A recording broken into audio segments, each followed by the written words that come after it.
Picture a small band of prehistoric nomads trekking across thousands of miles of untamed wilderness.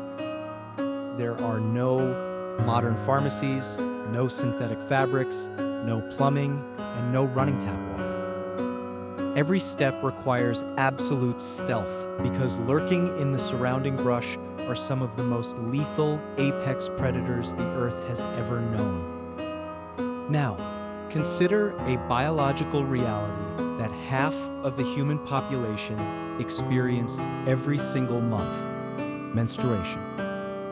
How did an ancient woman walk 20 miles a day, carrying children and foraging for food while bleeding, without modern hygiene products, without succumbing to fatal infections, and without leaving a scent trail for tracking carnivores? History books often skip over this essential chapter of human survival, but the archaeological and anthropological truth reveals a masterclass in ancient engineering and botanical wisdom. To manage the flow while constantly on the move, early women did not simply suffer in silence. They turned the natural world into a biodegradable personal care kit. Across different continents and climates, our ancestors experimented with local flora to invent remarkably effective absorbent pads. In northern and temperate regions, one of their greatest allies was sphagnum moss. Sphagnum moss is a botanical miracle. It can absorb more than 20 times its dry weight in liquid, far outperforming modern cotton. But even more crucially, this moss produces natural antibiotic and antifungal compounds. When packed into soft strips of tanned leather or woven linen, dried sphagnum moss served as an ultra-absorbent, sterile pad that actively prevented chafing and dangerous bacterial infections. In arid savannas or dense jungles where moss was scarce, ancient women crafted soft pads from the shredded inner bark of cedar and papyrus trees, which they pounded with smooth river stones until the fibers became as gentle as raw silk. In cold Arctic climates, women fashioned pads from the velvety underfur of Arctic hares or strips of supple reindeer pelt. These natural absorbents were secured to the body using thin leather thongs tied around the waist like a girdle. Once used, these organic materials were completely biodegradable. They could be buried deep in the ground or cleanly burned in the evening campfires, leaving zero trace behind. Yet, managing the physical bleeding was only half the battle. What about the terrifying prospect of attracting predators?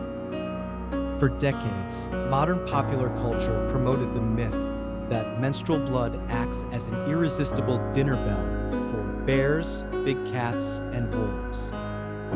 But evolutionary biology and wildlife studies tell a much different story.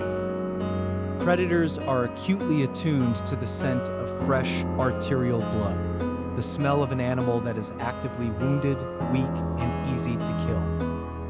Menstrual fluid, however, is chemically distinct. It is composed of shed tissue, mucus, and degraded blood, which does not trigger the same immediate hunting frenzy in large carnivores. Still, ancient humans took zero chances when it came to their scent profile. Survival required rigorous sanitation protocols. Without soap, women relied on the chemical power of wood ash and clean water. Ash from hardwood fires contains potassium hydroxide, a natural alkaline compound that breaks down oils and neutralizes organic odors on contact. Women washed their bodies in reusable leather wraps in streams, followed by a dusting of fine ash. They also utilized smoke baths. By crouching over smoldering pits of aromatic herbs like sage, juniper, and wild mint, the antimicrobial smoke sanitized their skin and completely masked any lingering biological scent from the keen noses of stalking predators. Furthermore, ancient societies did not view menstruation as a personal burden or a shameful secret. In many indigenous and prehistoric cultures, it was treated as a powerful communal event. Throughout Africa, the Americas, and early Europe, hunter-gatherer bands established specialized menstrual spaces, often known as moon lodges or red tents. While early 20th century historians mistakenly assumed these huts were places of punishment or isolation, modern anthropology paints the exact opposite picture. Because women in tight-knit foraging groups shared identical diets, lighting conditions, and physical routines, their biological rhythms frequently synchronized. When their cycles arrived, women would temporarily step back from heavy physical labor, hunting, and long-distance foraging to gather together in these secluded shelters. The moon hut was an ancient sanctuary. It was a space dedicated to physical rest, pain relief, and collective care. Inside these shelters, elder women brewed soothing teas from wild willow bark, which contains salicin, the natural chemical predecessor to modern aspirin, to alleviate menstrual cramps and lower inflammation. They passed down vital reproductive knowledge, shared herbal recipes for childbirth, performed sacred rituals, and bonded away from the demands of daily camp survival. Rather than a sign of weakness, menstruation was deeply intertwined with early human spirituality, often tied to the lunar cycles and the mysterious creation of life itself. When we look back across hundreds of thousands of years, the survival of the human species did not rely solely on spears, flint knives, and masculine hunting prowess.